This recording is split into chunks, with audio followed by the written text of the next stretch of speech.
You found us. It's Emil Guillermo. Emil Amok to you. This is my takeout. Emil Amok's takeout, my takes on all things considerable. Welcome. If you said, hey, I heard about this thing you do. It's free. It's live. It's like an old-timey talk radio show.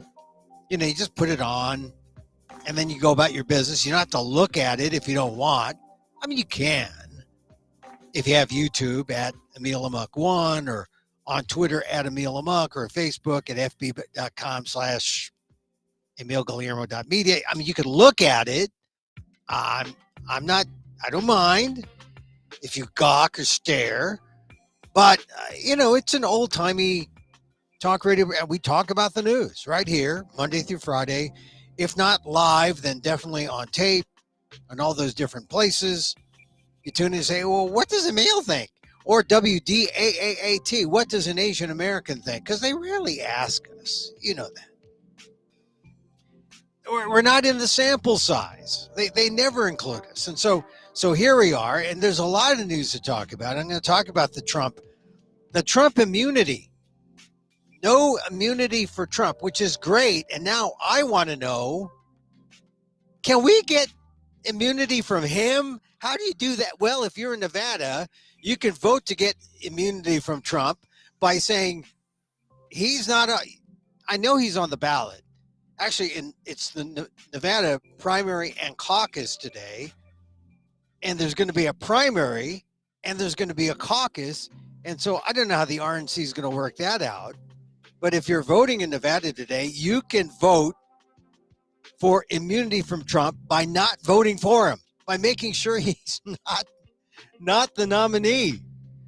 And of course, if you're a Democrat, you can vote in the Democratic side of things and just vote for the strongest possible candidate. Right now, there's only one.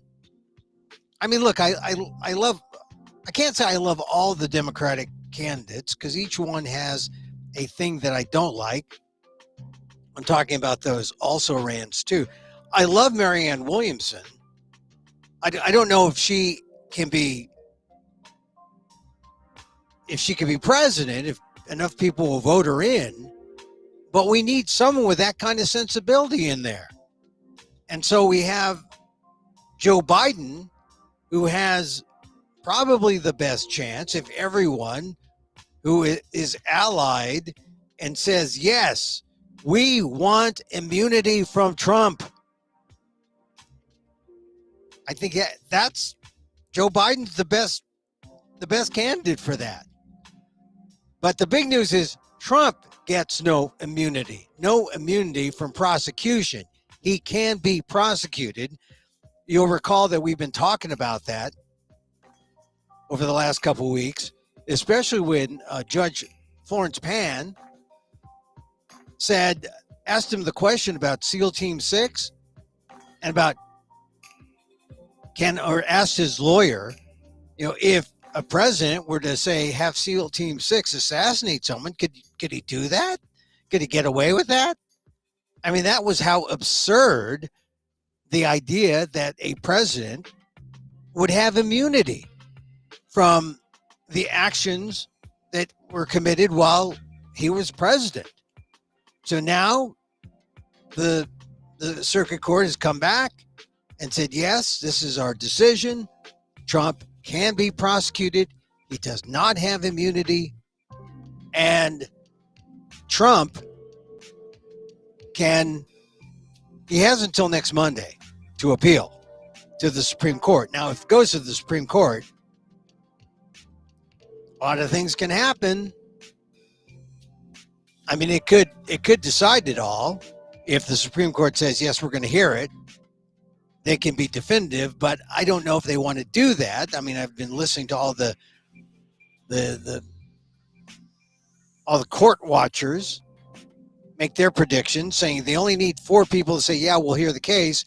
But more than likely, the court may say, yeah, we like the lower court. We like the lower court to handle this. We're not going to step into it now. We'll see. the definitive judges or justices who have an appetite for this are definitely Thomas and Alito. I mean, the real far right. But now the juniors on the court,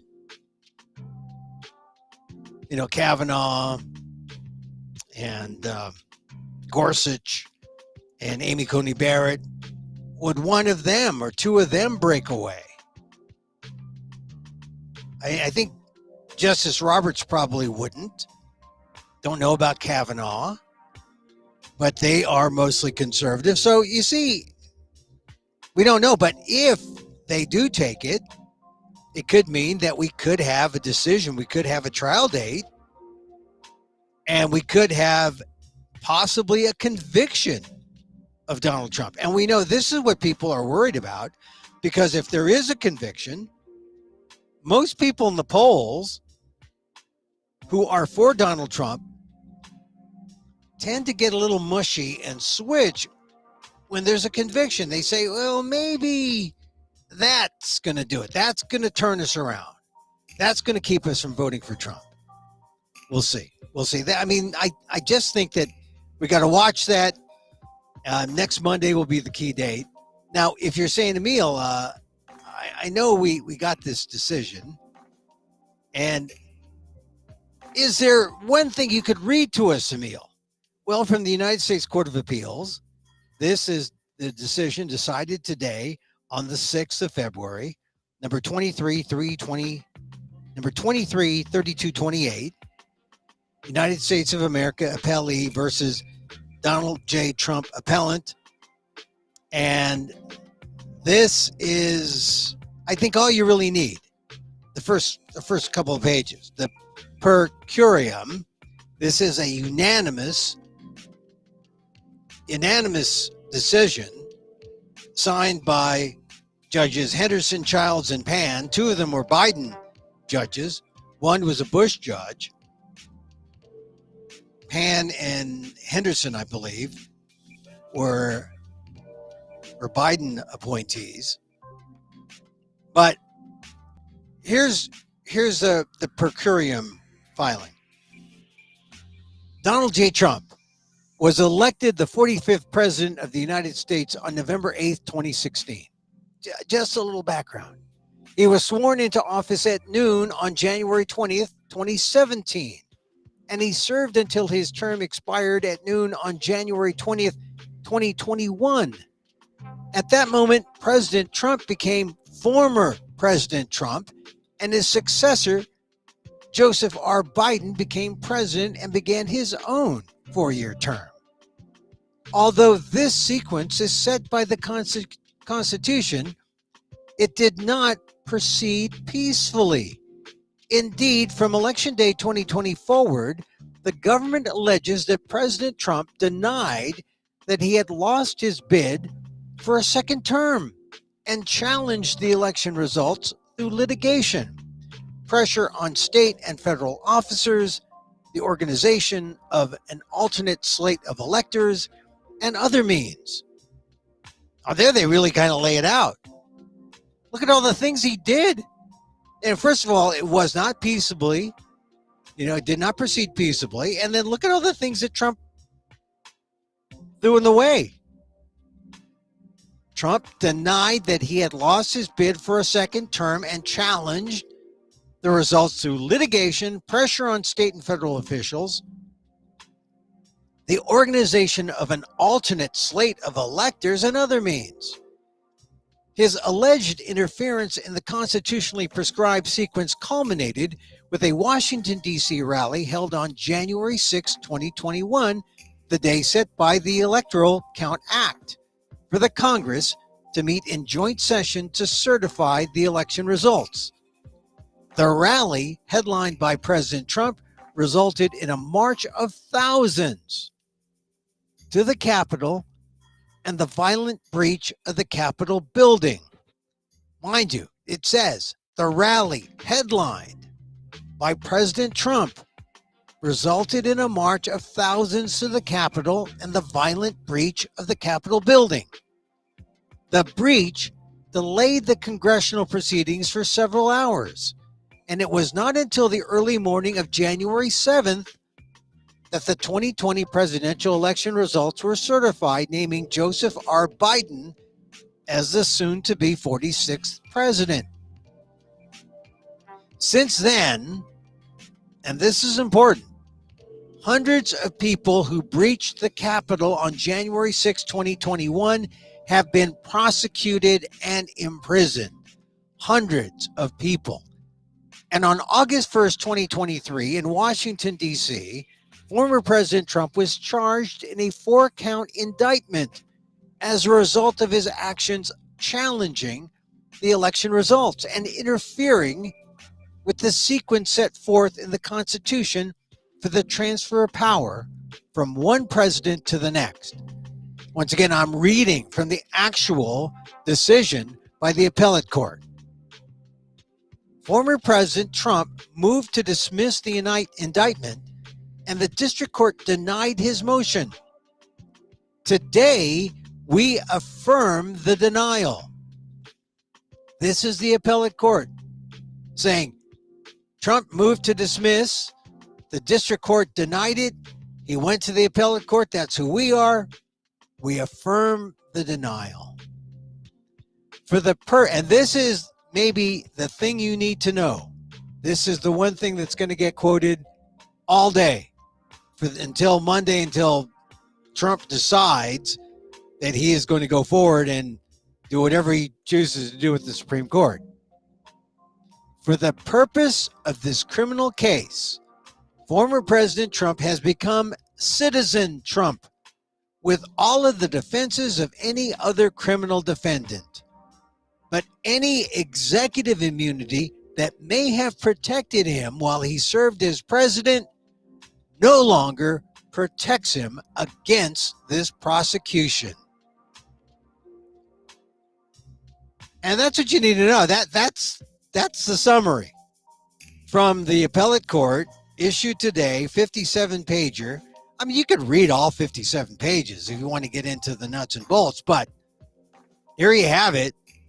Lays it out when Trump was elected until he was no longer, until his term expired, when Joe Biden was to be president, and then what Trump did to prevent this whole thing from going through peacefully.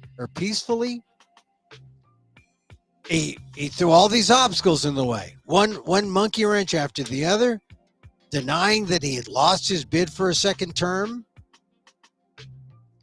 He held this rally that he was a headliner, resulted in a march of thousands. They breached the Capitol, and it delayed the congressional proceedings for several hours, but they did happen. Since then, hundreds of people who breached the Capitol have been prosecuted and imprisoned for their actions on January 6, 2021. Then, on August 1st, 2023, last year, President Trump charged in a 4-count indictment as a result of his actions challenging the election results and interfering with the sequence set forth. And in return, the former president, moved to dismiss that indictment. A district court denied the motion, and today the appellate court affirmed. Those are the relevant actions, or the relevant sequence of events.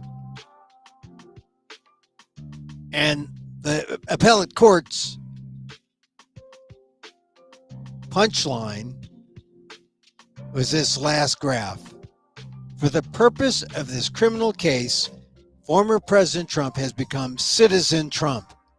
He is Citizen Trump with all of the defenses of any other criminal defendant, but any executive immunity that may have protected him while he served as president no longer protects him against this prosecution. So there, I know a lot of people said, "Oh, we got this in the news," but what do we read, Emil? Well, I mean, I just read you the most important thing, the first page of that appellate decision. Of course, Trump has not responded yet. Now,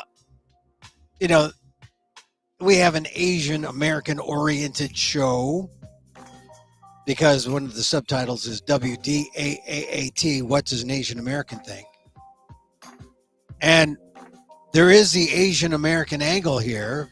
Not that we're all under the umbrella, covered by whatever Trump does, whatever the courts and justices and, it all applies to us, of course. But Stephen Chung is the Asian American who acts as the Trump campaign spokesman. And he's the one who's been out public for Trump. And Stephen Chung essentially parrots what Trump says on Trump's social media. He says, quote, "If immunity is not granted to a president, every future president who leaves office will be immediately indicted by the opposing party." Well, yeah, if we're going to play politics like it's, preschool and a bunch of toddlers are like bickering at each other, if we play it that way, yes. But if we go for the greatest good and we go for the highest purpose and good of our democracy, then certainly we won't be acting that way. Immediately, I mean, this is what he's saying. If immunity is not granted to a president, every future president who leaves office will be immediately indicted by the opposing party. Why is it that that's never happened before? Why is it has only happened while Trump is president? And then, ergo, the logic is, without complete immunity, a president of the United States would not be able to function properly. This has never been an issue with any president in the history of the United States that I can think of. Only with Trump, and only with these Trumpian values where you fight tooth and nail, there's no compromise, and there's no sense of good of the country, no sense of this is our democracy. It's only that selfish, craven sense of, hey, I'm Donald Trump. It's my country. It's my presidency. They're my documents. They're my papers. What are you doing with them? It's only happened to Trump. The extreme egomania of Trump. So, unfortunately, they got Stephen Chung, an Asian American guy. Trump loves these hair compromised Asian Americans to be his body men, his right wing guys. Stephen Chung, Trump campaign spokesman. He's the spokesman. He came out essentially and issued that statement saying the court said no immunity. The appellate court said no immunity for Trump. And Chung said, hey, if immunity is not granted to a president, every future president who leaves office will be immediately indicted by the opposing party, which is only true if the Trump MAGA mental virus continues. If the Trump MAGA mental virus does not continue, then we'll have the peaceful, the ongoing, I just blanked out on the word. But, the next administration will come on, life will go on in our great democracy. That's the way it's supposed to work. But not after we've had someone like a Trump who's going to change all these things or wants to change all these things. Now, other analysts have said, look, the rest of the court's document is like an ode to the rule of law. Without this stand that no one is above the law, that there is a separation of powers, that there are checks and balances. Without that sense going forward, if you give the president immunity for everything he does, then there's no accountability for something that he may have done, he or she may have done, that deserves scrutiny. So that's the situation with the immunity case. Trump has lost, and he has until Monday to seek the Supreme Court's eyes on this case, and they can say no, and they can kick it back down to the lower court. But it could have an effect on Trump. Trump is, of course, trying to raise money off this, even now. I don't know if you've gotten emails from the Trump camp, but Trump is trying to say that what an aberration of the Constitution if I, as a former president, cannot have complete and total immunity. So he's trying to just turn the argument on its head. It's a clash that does not make sense, but it is a clash. And we'll see how people's views of democracy, the rule of law, how they can change, or how they remain firm and strong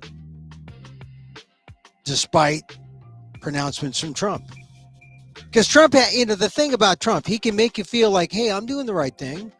I mean, because they're coming after me, they're going to come after you, they're going to come after all of us, and we can't have that. That's the Constitution. I mean, it sounds perfectly like it's not. So we're going to have to guard against that. Anyway, so that was the big news today. I mean, there are other things in the news today. Or just other things I wanted to talk about today. I guess this was in the news yesterday. Facebook turned 20 years old. Imagine. I mean, here we are. We're sending this out on Facebook as well as YouTube. And 20 years old. Mark Zuckerberg isn't at even his 25th reunion at Harvard. And that's the reunion where that's where they go after your checkbook and say, you got to give up to the school. And Facebook is worth, what, $1 trillion market value? So he's got a few more years left. But I was telling this story that when I was just a young student there was a thing called the Facebook. In fact, it was a real book. It was a red covered book or crimson colored book.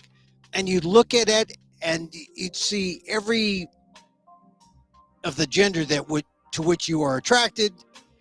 I don't want to presume, male, female, but you would look at them and you would say, God, I'd want to hook up with those people, but they won't want to hook up with me.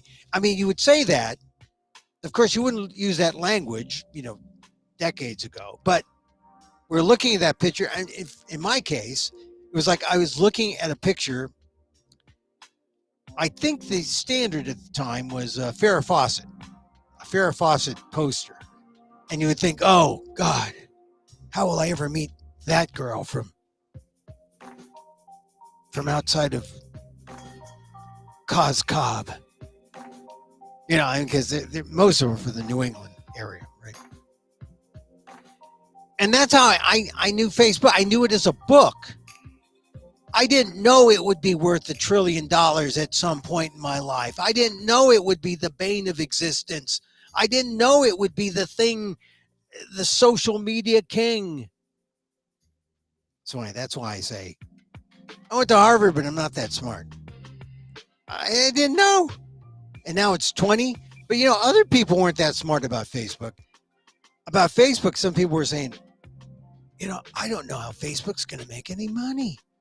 How are they going to make any money at all? Oh, they're saying this in the 90s, 2000s. Oh, I don't know how Facebook can make money.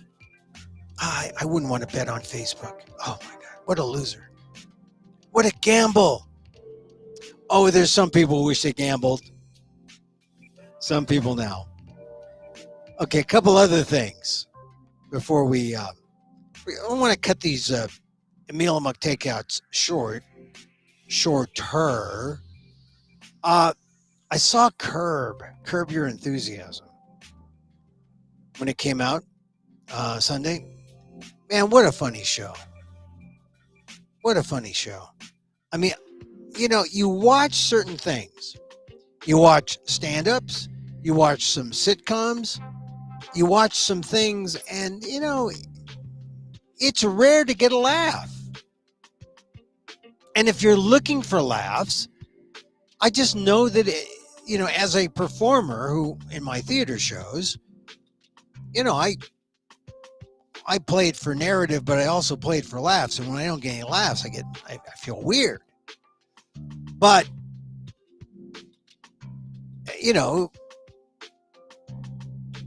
you forget sometimes what a natural laugh feels like, what it's like to, and then you have to say, okay, well, how do I react to certain things? And I'll watch stand up after stand up, and some people make me laugh and some people don't. And a lot of it has to do with your mood and where you are. But I watched Curb Your Enthusiasm, season 12, episode 1. My God, it was funny from the start. The woman singing the J.G. Wentworth theme. 1-800, cash now. 877 cash now. I mean, that was funny. I mean, I guess if you're of a certain demographic and you see the ads for J.G. Wentworth, I mean, you don't have to be the same age as Larry David or Tracy Ullman, but it was funny. But the funniest bit comes within the first 5 minutes of Curb, and you're just going to have to see it. And I just bust a gut.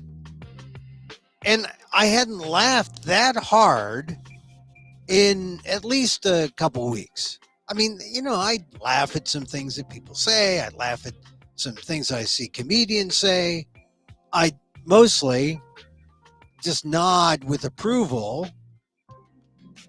But I had never, like I said, I can't remember the last time I laughed as hard as I did in the first 5 minutes of Curb Your Enthusiasm. So there, go see the show. You get 10 episodes now in season 12. This is the last one. And actually, at random, I just go and pick a random Curb, and it's funny, same thing. So, man, I mean, I wasn't a regular viewer of Curb. I don't know if it was because my HBO subscription lapsed or something, or I just got out of the habit of watching it. But I'd watch it every now and then. But on Sunday, my God, it was just hilarious. Hilarious. Happy to say a friend of mine is in the credits as a consulting producer, which, it's cool. He was a funny guy in college. But, I look forward to the end. Can't imagine what the end's going to be like. They're only releasing one by one. I haven't seen, unlike the critics who've seen maybe 8 or 9 episodes, I've only seen the one. But I can wholeheartedly recommend Curb Your Enthusiasm if you're looking for a Billy Buster. All right. A couple other things just want to talk about and touch on. Uh, man, did you see where CNN is shaking up the morning lineup? I mean, I like Poppy Harlow. I like Phil Mattingly. And I actually like them better once once they got rid of Don Lemon, once they got rid not get rid of. I like Caitlin Collins, but once they moved her off into the evenings and it was just Poppy Harlow and Phil Mattingly, I thought, oh, this is great. They've settled in. This is a good morning show. Of course, do you watch CNN instead of Today, CBS, ABC? Do you watch it instead of all the other shows? I guess not. The ratings were terrible. Excuse me. They changed the lineup again, and they're doing some funny things here. Casey Hunt's going to anchor the 5 a.m. to 7 a.m. slot. So she becomes the new host of CNN this morning. I like Casey Hunt. I liked her at MSNBC, but she's going to have to do it herself. Maybe it's a financial move. I don't know. Poppy Harlow is probably making decent dollars. Phil Mattingly probably not. But Poppy Harlow is popular, I thought.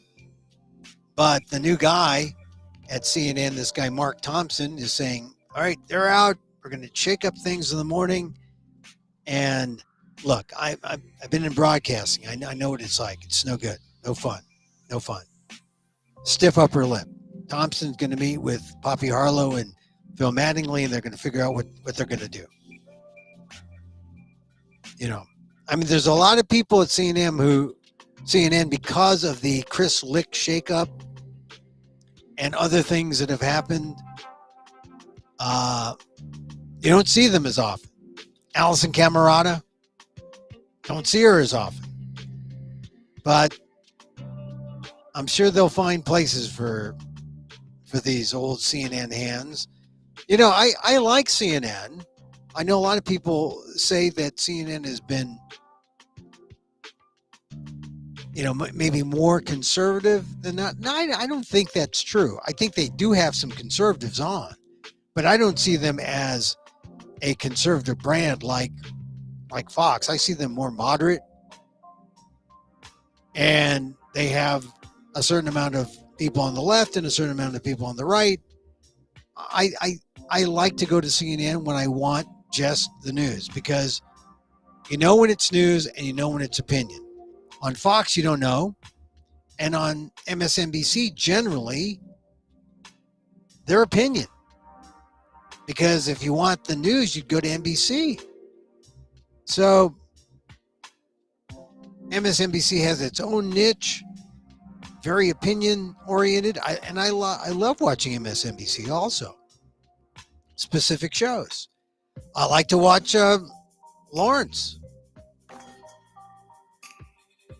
But anyway, it's important. And here's the thing. If you talk about news and, you know, if you're concerned, you always have to have at least 4 or 5 news sources. You can't just watch one. Like, for example, I'll watch Fox, and I can't for a long time, just maybe, you know, a few minutes. But, you know, I'll go to conservative sources on the web. I'll go to conservative sources in terms of print media. I'm reading from the Wall Street Journal today. I mean, the thing is, the Wall Street Journal, news-wise, I think, you know, it's pretty objective. The opinion page, crap. So that's happening in the news. Oh, one last thing. The Warriors, the Golden State Warriors won last night. They beat the Brooklyn Nets. And a big story's out about how they benched Klay Thompson. And some commentators are sad about the benching of Klay Thompson. Here's the thing that's tough about that. And if you're one of those folks who want to talk meritocracy, well, if you talk meritocracy, this is a meritocracy. Sports is a meritocracy. I am all for affirmative action in many things. I want to see me in all these different places. And sometimes affirmative action is the only way that I'm going to get there. I agree. So I agree with affirmative action policies with just about everything except sports. As much as I'd like to be center court, Madison Square Garden, Warriors playing the Knicks, I know I have no chance making an NBA team because I'm not good enough. I think. I mean, if we played exponent ball, maybe, but no, basketball is never my game. But that's all right. Sports should be a meritocracy. I accept that. And that's why, as much as I like Klay Thompson and as much as I feel bad that he was benched, sports is a meritocracy. And I don't get all nostalgic or saddened by the fact that he's in decline, although I wish him nothing but the best. I want him to get better. I'm rooting for him to be part of the winning combination for the Warriors. But if he's not playing well, what are you going to do? They're going to have to bench him, trade him, kick him out, something. I mean, and it's a mental thing. I mean, he's still young. He's recovered, feeling good, recovered from his big injuries, but he's feeling not so great mentally, he says. And it is a mental game. It's like, I guess, golf and the yips, the putting. But things are a chore. It's not fun. He's not as good. He's being benched. Do we feel sad? Yeah, for a second. But remember, sports is a meritocracy. If you want a meritocracy should exist in sports, but not in other things where equal opportunity has a value. Not in other things where you have an all-white institution and by rights, things should be diversified within that all-white institution. And it has to do with how do you belong? What is a way that you belong within that all-white institution? That you bring whatever it is that you bring that is so meritocratic. I think that's the point. That it's not just you're meritorious because of grades or test scores, or you bring something important. That's why when you look at other things in society where there's affirmative action, you say, yeah, we need affirmative action there. Because there's other reasons why people are being held down or held back, or why it's not a reflection of our great diversity. Basketball and sports, that's another thing. And that's a straight meritocracy. And if you say, well, Emil, come on. Maybe there aren't more Filipinos in the NBA because they don't get the opportunity in the junior leagues or in high school or, growing up. Maybe they don't. I think the reason why the Filipinos aren't in there or there aren't as many Asian players is because maybe it's, look, I'm taller than both my parents. So it was going to take a generation or two before we had the height. But this is why when I see a story like the Klay Thompson story, it reminds me that, there is good meritocracy and there's bad meritocracy. And sports is the good meritocracy. You want the best players. And that's where we should focus, where meritocracy belongs. Because on the other things where it relies on, it's opportunity or the lack thereof, I think that's where you can like lower the volume on meritocracy and raise the volume on affirmative action and do something to allow for more diversity. I mean, that's how it appears to me. Anyway, I think that's true. But I have to admit the Klay Thompson story, seeing that today, made me think about meritocracy. All right, I think that's it. Oh, the Super Bowl coming up. People talking about Taylor Swift because she's going out with Travis Kelce and everyone. What's your favorite Taylor Swift song? I don't even have a favorite one. I mean, there's one that pops in my head. Next time I'll figure out the name for it. I'll say, oh yeah, I got a favorite Swift song. I do have a favorite Olivia Rodrigo song. But I think the stories that I've seen about the Super Bowl and Travis Kelce and Taylor Swift, and why the MAGA types are all like upset, thinking that it's some kind of conspiracy. That I think the conspiracy is they all want to come out in halftime and announce for Joe Biden or something. I mean, it's crazy. I think what we're seeing happen, and it was explained in a CNN article I was reading, or some guy from the Atlantic was kibitzing with another guy and said, this is because this is the way MAGA guys think. And it dovetails with what I was talking about in the past, or what I've talked about, the idea of talk show values. I mean, Donald Trump is a talk show host. And as a talk show guy, I understand talk show values. You always want to alienate the audience. You always want to, by alienate, I mean polarize. And when you polarize, you divide the groups into people who really like you and people who really don't. Or people who really like an issue and people who really don't. And that way you get clear-cut divisions of people, and you know who your tribe is. Which is helpful if you're a talk show host. And then you just keep separating yourself from the people who aren't your tribe. You alienate them, you isolate them, you make them hate you. You do the opposite. You're this super contrarian, and you get these silly kind of gambits like, oh, Travis Kelce and Taylor Swift are part of some kind of Biden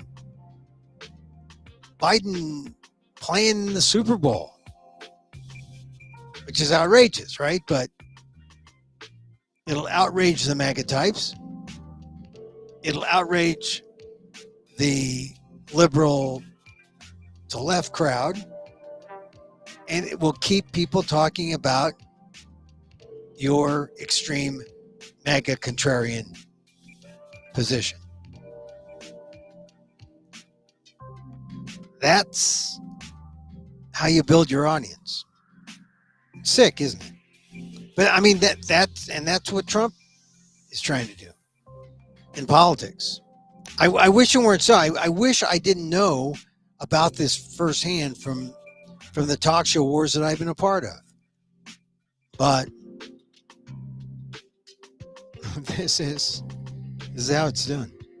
All right, that's it for me today. Hey, look, thank you for being part of the show. Thank you for listening. I know you have a choice. Just like the airlines say, I know you have a choice of airlines. You can fly the airline that has door bolts, or you can fly the airline that doesn't. Thank you. Thank you for choosing us. We're here Monday through Friday, 2 p.m. Pacific, live. We're on tape on YouTube at Emil Amok 1, on FB, facebook.com/EmilGuillermo.media, on Twitter at Emil Amok. Contact me at amok.com. Hey, I'm doing some shows.